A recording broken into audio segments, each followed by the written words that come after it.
Que a graça e a paz de nosso Deus e do Senhor e Salvador Jesus Cristo seja com todos aqui Amém. presente, com toda a igreja de Deus da face da terra e com os ouvintes da palavra de Deus e as congregações da primeira igreja batista em Andaraí.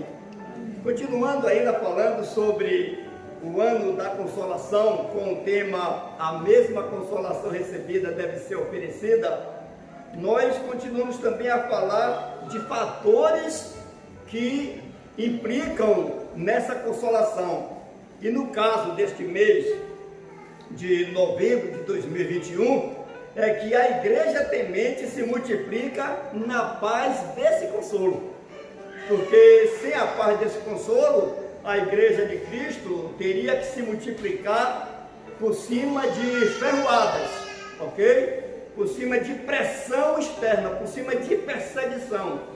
Porque Deus, quando vê que a igreja dele se acomoda, e ele vê que o mundo precisa de socorro e a igreja está de braços cruzados, ele então começa a futucar a igreja, ele cria uma situação que a igreja é obrigada a sair. E quando a igreja sai com prejuízo material, com prejuízo familiar, com mortes e tudo, ela sai pelo mundo sem poder se fixar em lugar nenhum, anunciando que está sendo perseguida pelo nome de Jesus.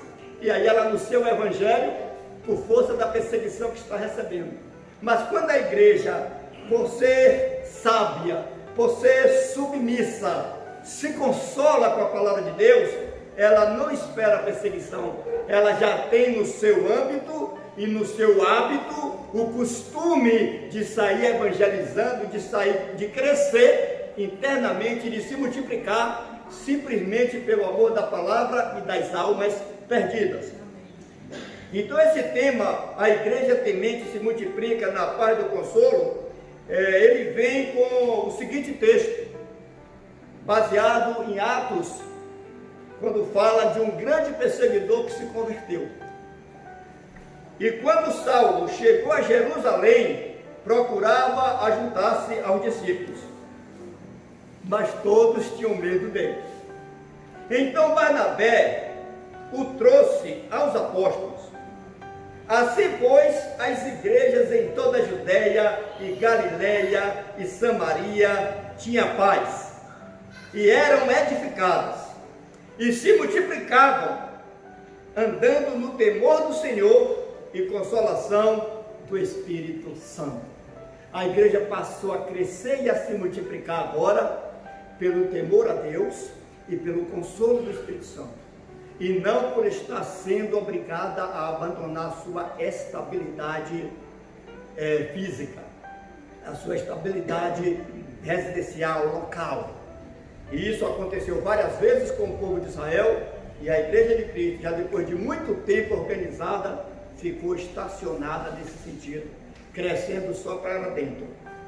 Recém-surgida, a igreja de Jesus, sob a influência da moral legalista judaica, só crescia para dentro, gerando conflitos internos, limitando a ação do Consolador ao serviço social nela, até que, movida por perseguição, dispersou-se a fim de crescer para fora e trazer inimigos à paz do temor, conforme Atos capítulo 6, que mostra que a igreja cresceu tanto para dentro, que começaram os irmãos, não tinha por que brigar, os irmãos começaram a brigar entre si, no partilhar do pão.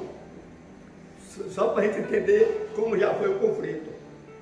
Indo adiante, na paz do consolo, a igreja teme a Jesus, cresce inserindo adversos e se multiplica harmonizando, conforme Atos capítulo 11, de 1 a 15, que Deus manda Pedro, depois que Paulo se converte, depois que Paulo começa a dar exemplos, o Espírito Santo chama Pedro e diz: olha, não chame de comum aquilo que Deus purificou.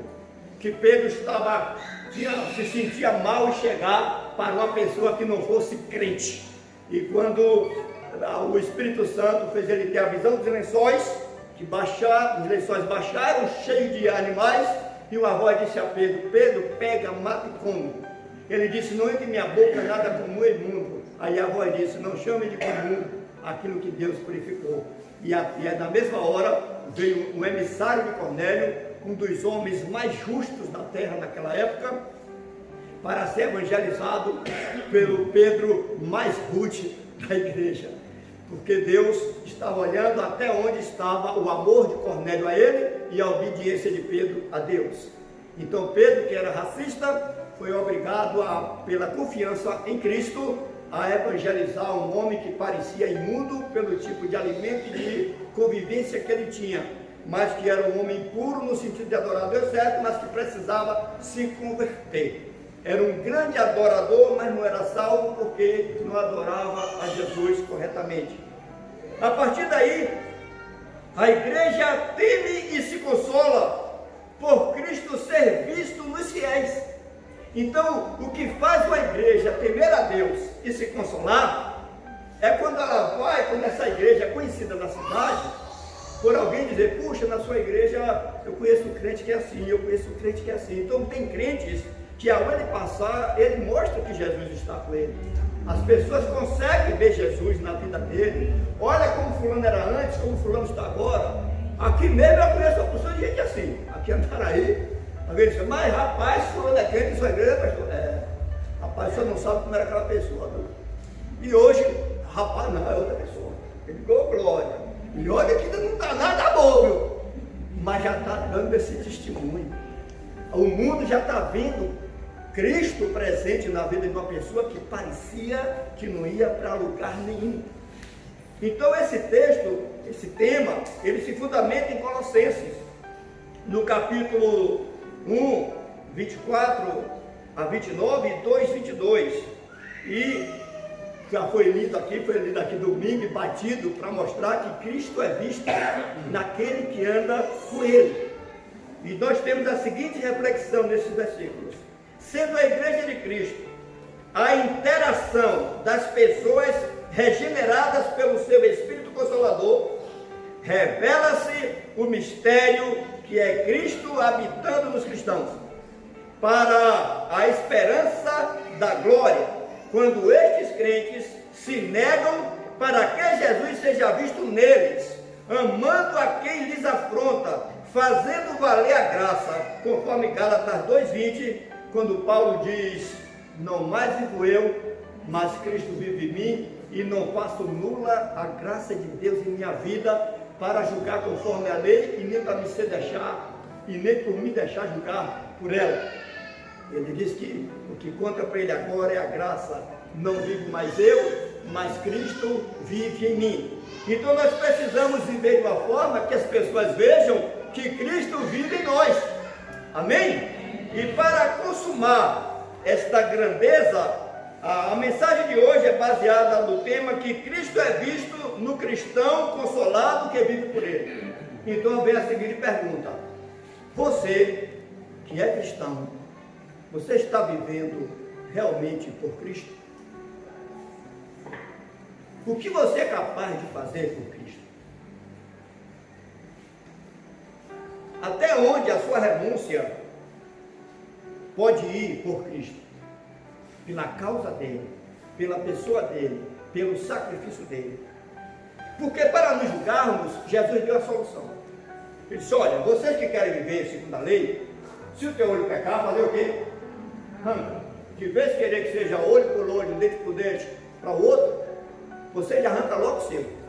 Se tua mão direita pecar, arranca. Se teu pé pecar, arranca. Porque é melhor entrar na vida coxo, aleijado, cego, do que estar com o corpo todo e ir para o inferno.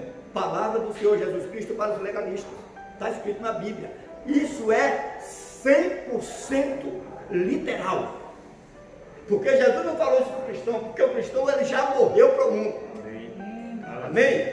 Para o cristão esses versículos não têm sentido. Porque quando você se batizou, você disse: olha, já estou morto e sepultado para o mundo, e não vivo mais eu, mas Cristo vive em mim. Eu já sepultei minha cabeça, meu corpo, meus dentes, até a unha.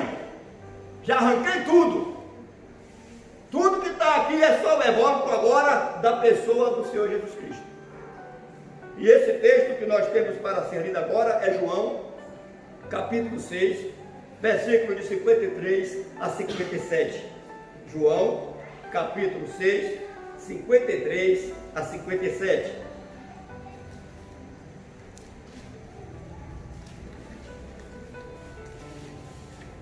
Quem achou, diga bem? Amém. Na minha Bíblia tem que ouvir outro dia. Diz assim a palavra do Senhor. Respondeu-lhes Jesus: em verdade vos digo, se não comerdes a carne do Filho do Homem e não beberdes o seu sangue, não tendes vida em vós mesmos. Quem comer a minha carne e beber o meu sangue, tem a vida eterna. Ele não diz terá, ele diz tem a vida eterna. E eu o ressuscitarei no último dia. Pois a minha carne é verdadeiramente comida e o meu sangue é verdadeiramente bebida. Quem comer a minha carne e beber o meu sangue, permanece em mim e eu nele. Então ele está dizendo que já estão entranhados entre si. Tá? Você e Jesus agora é uma só peça. Amém? São duas mentes. Agora você vai decidir quem vai mais usar o seu corpo, se é você ou ele. Amém? Amém. Porque os dois estão administrando o mesmo corpo. E Jesus não faz nada sem a parceria, sem o dono do corpo consentir. Amém? Então ele disse: olha, você é o dono do corpo, mas eu sou o que você está ingerindo. Eu estou entrando em você. Então veja se o que é que vai fazer efeito em sua vida. Se sou eu ou se é você que ainda vai continuar agindo por sua conta. Então ele diz mais no versículo 57. E assim como o Pai que vive me enviou, e igualmente eu vivo pelo Pai, também quem de mim se alimenta, por mim viverá. Então é o que dá sentido ao texto. Cristo é visto no cristão consolado que vive por ele. Então Cristo mostrou que viver por ele é uma renúncia do emprego, do domínio do próprio corpo, para que ele faça esse domínio. Como Jesus disse: olha, eu como Pai faço assim. Assim como eu entrego meu corpo plenamente sujeito ao meu Pai, quem de mim se alimenta vai agir dessa forma. E Jesus mostrou isso quando ele foi jejuar 40 dias e 40 noites. Os seus desejos, as suas aspirações pessoais, todas sendo rejeitadas ali, e Satanás batendo seguro na sua fome, no seu desejo de ser reconhecido o mais rápido possível, e na sua glória, que o diabo tentou confundir para que ele pensasse que era a glória da terra.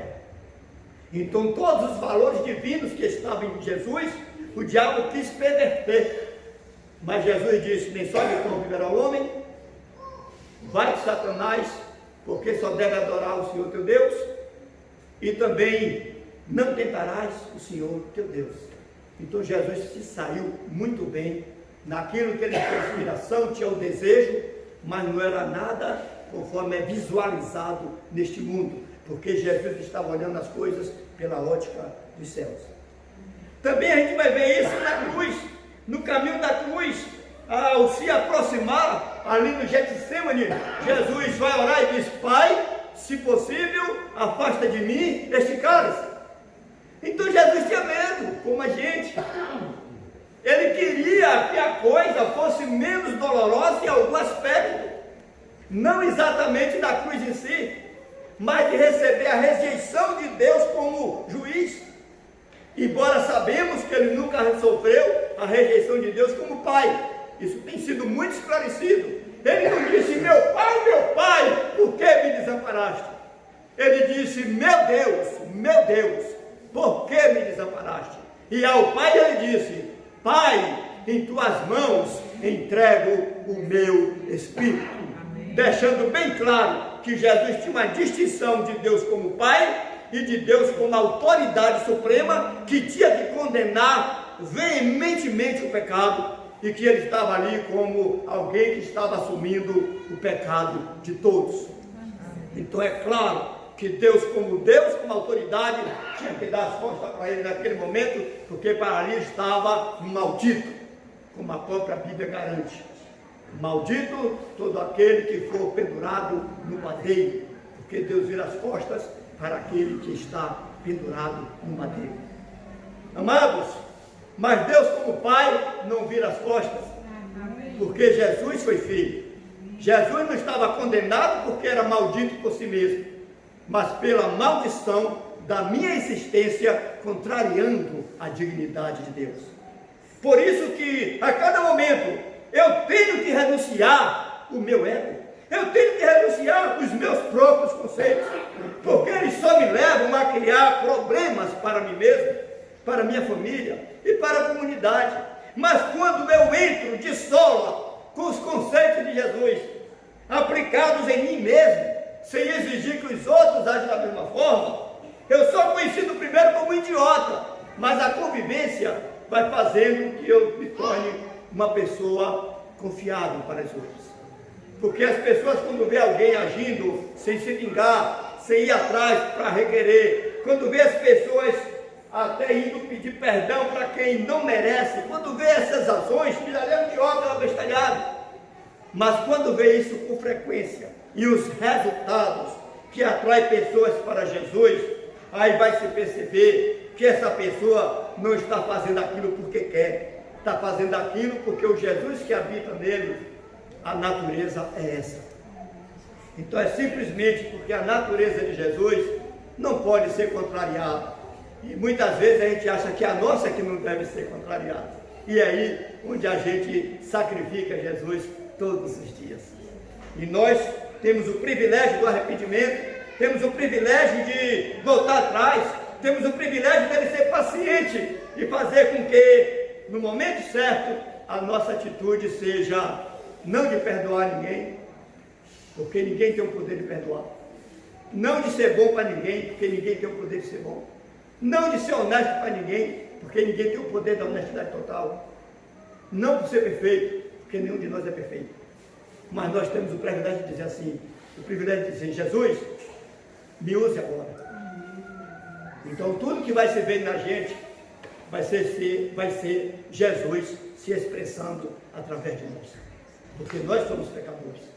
Tudo de bom que a gente puder fazer, a gente tem que admitir, não sei o que estou fazendo, porque por mim o resultado seria outro. É Jesus que está fazendo em mim. Não vivo mais eu, mas aquele que eu me alimento, quando eu arroto, só pode sair o cheiro do que eu comi. Que Deus nos abençoe. Amém. Então quem se alimenta por Cristo, vai fazendo esforço a cada dia para faça uma força que diz que arrotar é falta de educação, né? Por aqui na Bahia. Arrotar é uma demonstração de saúde para alguns e de prazer. E olha que quando a gente dá aquele arroto, quem está de perto que se cuide.